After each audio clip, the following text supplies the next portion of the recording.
Maintenant, je vais te dire les deux raisons pour lesquelles tu ne t'es pas assis sur ma marche. Ou bien tu as la trouille, ou alors tu détestes les nègres. C'est laquelle la bonne? Tu as la trouille?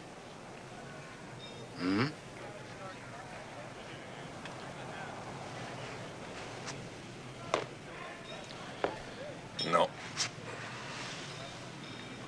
Je déteste les nègres. Bonjour à tous, ici Mister Cult. Au programme aujourd'hui, quand un mec te regarde comme ça, tu sais exactement ce qu'il attend de toi.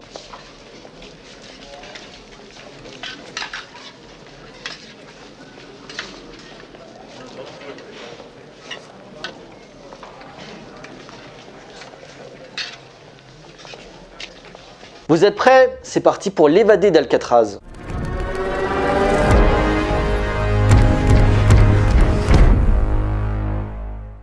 Alors, L'évadé d'Alcatraz est un thriller américain sorti en 1979 et réalisé par Don Siegel, dont c'est le dernier film. Né en 1912 à Chicago, il entre dans le monde du cinéma comme monteur pour la Warner durant les années 40, travaillant sur des œuvres comme Du sang sur la neige de Raoul Walsh ou Casablanca de Michael Curtis. Il réalise son premier film Le Verdict en 1945, un excellent polar avec Peter Lorre, puis lors de la décennie suivante va varier son cinéma en s'essayant à plusieurs genres. Le western avec Duel sans merci, le thriller avec Face au crime ou encore la science-fiction avec Body Snatcher, qui aura d'ailleurs droit à plusieurs remakes par la suite. Assurant une solide réputation dans le domaine de l'action par sa dimension artistique très moderne pour l'époque, Don Siegel va développer des thématiques très actuelles et en accord avec sa vision du monde. Du climat de paranoïa à la rébellion du système en passant à une idéologie de remise en question du cinéma hollywoodien, l'aura du cinéaste est telle qu'il bénéficie toujours d'une liberté créative lui permettant d'imposer ses choix sur le traitement de ses personnages et ses sujets de narration qu'il veut raconter. Les films suivants seront plus centrés sur l'action mais bénéficieront toujours d'un gros impact sur le public comme Un shérif à New York, Les proies et surtout L'inspecteur Harry, qui même s'il était déjà connu grâce à la trilogie du dollar, fera de Clint Eastwood une star internationale avec son personnage de flic incorruptible et ultra badass. Quand un gars à poil court derrière une fille, la queue en l'air et un couteau de boucher à la main,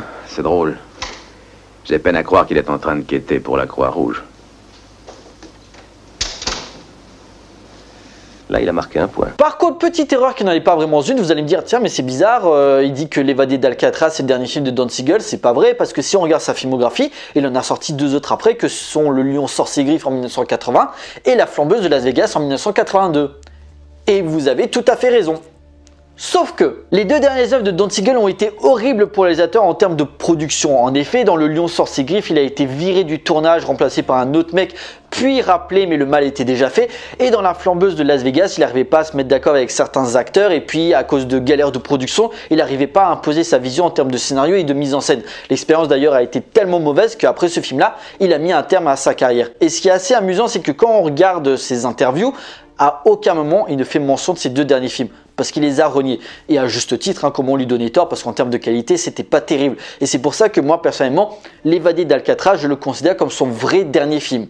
Et aussi parce que c'est plus gratifiant pour le cinéaste. L'évadé d'Alcatraz, quant à lui, est basé sur le livre de J. Campbell Bruce, un livre documentaire narrant l'histoire de l'île d'Alcatraz, dont le film s'inspire en particulier de celle de Frank Morris, qui, aidé des frères John et Clarence Anglin, fut le premier à avoir réussi à s'échapper de la prison. L'histoire suit donc Frank Morris qui, après s'être évadé de plusieurs prisons, est envoyé en 1960 au pénitencier d'Alcatraz. Connu pour être la prison de haute sécurité la mieux gardée et réputée impossible pour les détenu de s'échapper. Découvrant que sa cellule possède un moyen de sortie, il va en 1962 et aidé par trois compères, les frères Anglin et Charlie Butts, essayer de trouver une échappatoire et pouvoir quitter l'île pour retrouver la liberté. Construit comme un véritable documentaire s'appuyant sur deux aspects bien distincts, d'un côté la vie de prisonnier à Alcatraz avec les habitudes qui en résultent au fil des années, et de l'autre les préparatifs de l'évasion. L'unité de lieu est entièrement centrée sur la prison, car à part le final au bord de mer où les policiers cherchent en vain Frank et ses complices, les plans se résument à filmer les cellules, la bibliothèque, la cour et les ateliers. Les seuls autres lieux extérieurs sont liés aux promenades mais renforcés par les grillages, accentuant le sentiment d'enfermement pour les personnages. Don Siegel dirige pour la cinquième et dernière fois Clint Eastwood qui, comme d'habitude, est impérial dans son rôle. Prêt à tout pour revoir le monde extérieur et doué d'imagination pour récupérer les matériaux dont il a besoin pour l'évasion. Surtout pour un homme qui ne semble pas avoir de passé de tueur ou d'actes violents pour mériter d'être incarcéré à Alcatraz. À ta place, j'essaierai de lui montrer ce que je sais faire.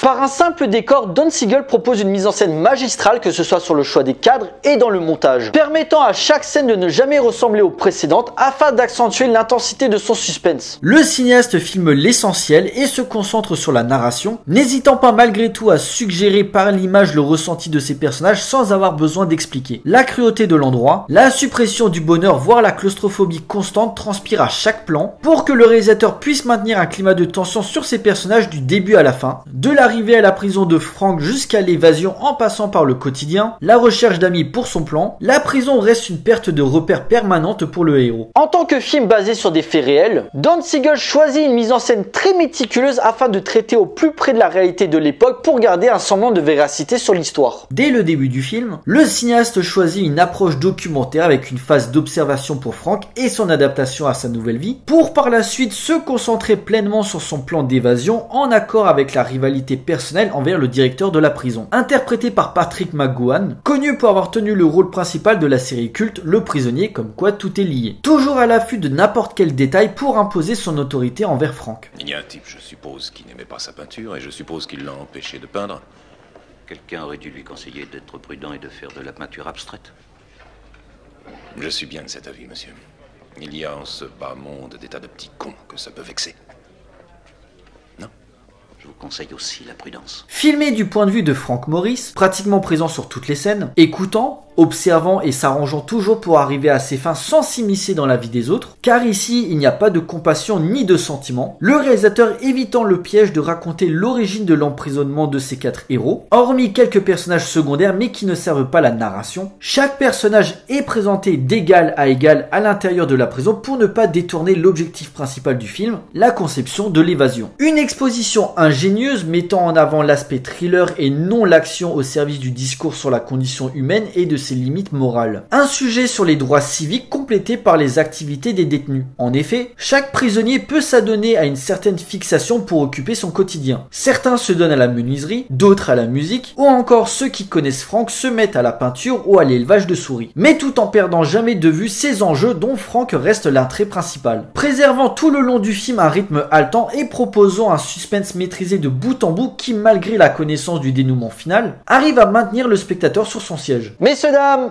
il est l'heure de conclure. Près de 40 ans après sa sortie, L'Évadé d'Alcatraz reste un modèle du genre par son scénario bien écrit et sa parfaite mise en image, ne s'embarrassant pas d'artifices inutiles pour tenir le spectateur en haleine jusqu'à la fin malgré son seul décor mis à sa disposition. Don Siegel propose un modèle de suspense n'hésitant pas à éviter la musique lors des moments importants, en particulier l'évasion pour être au plus près de ses personnages et garder un climat de tension ambiant. Le tout accompagné par un acteur ou devrais-je dire une légende vivante du cinéma, toujours impeccable dans les rôles qu'il investit, la réalisation de Don Siegel permet de s'investir sur les enjeux et ressentis du personnage avec authenticité. Palpitant, sans temps mort et toujours efficace dans le genre film de prison auquel le cinéaste en respecte les codes par sa temporalité, son discours et son écriture. La dernière collaboration entre deux grands du cinéma devait forcément aboutir à un classique, et c'est clairement le cas avec cette œuvre matricielle et véritable référence du genre. L'Évadé d'Alcatraz est un film culte à découvrir d'urgence.